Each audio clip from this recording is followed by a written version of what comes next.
Give me a This minute. next guy, he remembers when New York City was called New Amsterdam. He shook the hand of Henry Hudson himself, makes some noise for our favorite comic so far. Uncle Rocky, everybody!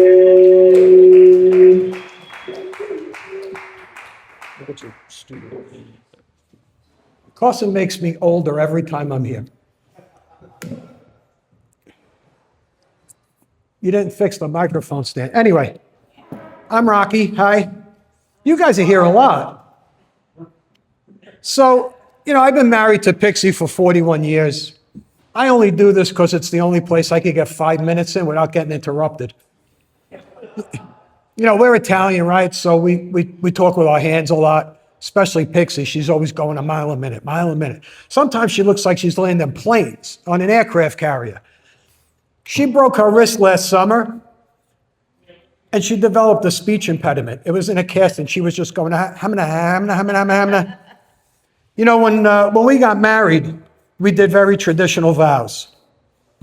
And man, I'm glad I did, because I really nailed her on that whole sickness and health thing. Yeah, I got her good on that.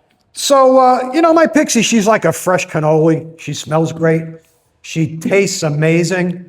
But like too many cannolis, she's killing me slowly.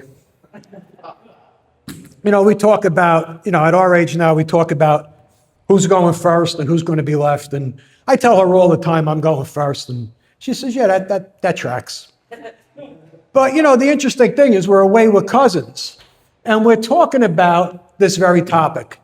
And my cousin says, well, what if she goes first? I said, well, if she goes first, that would be awful. He said, you would be brokenhearted. I said, I would be brokenhearted, but I'd be right behind her.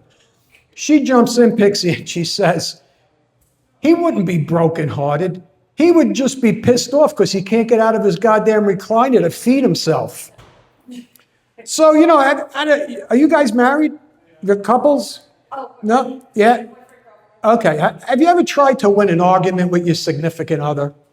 That's adorable. You just can't. You run out of oxygen before you could actually make a salient point. And, I gave up a long time ago. I just wait for it to finish, and I just apologize.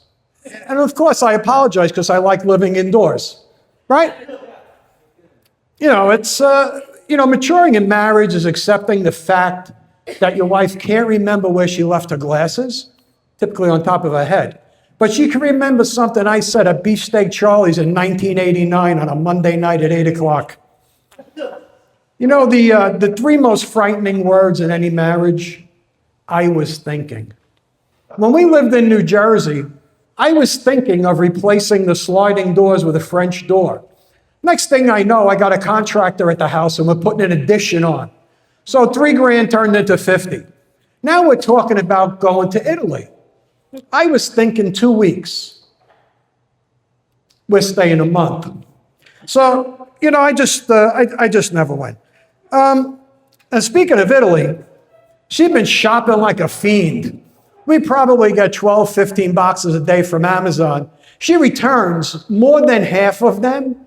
And so now we have an Amazon return station in our golf cart garage. I've been taking language lessons to get ready for the trip, and I thought it was going pretty well. Then when I got past like the first couple of lessons, it just became like every day. Now I had 2 Italian women yelling at me. When I was a kid, my grandmother was a great cook, and she was a great baker. And one of her specialties was bundt cake. So when I was a little kid, I fell in love with her bundt cake. I couldn't wait to go to a house and have bundt cake. Well, I show up one day, I'm maybe 3, 4 years old, and I go running in the house, and I request a bundt cake, but I was dyslexic at the time. That may hit you when you're driving home. I switched to being the same. So one of the things that I did early on in my life was I learned to cook with my grandmother and my mom.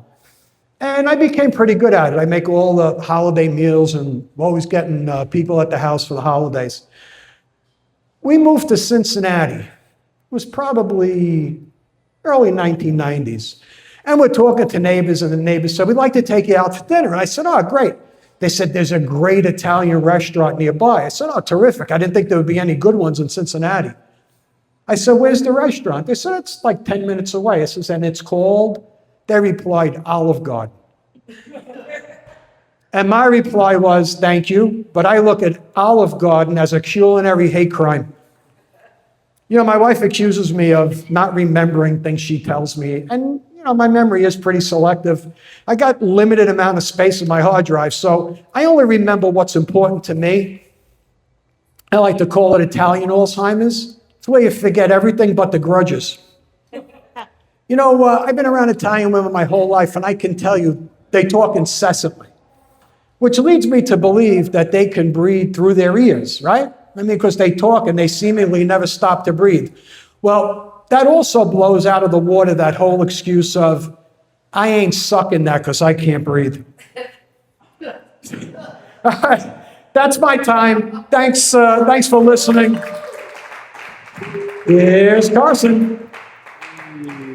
Keep making some noise for Uncle Rocky. Come on.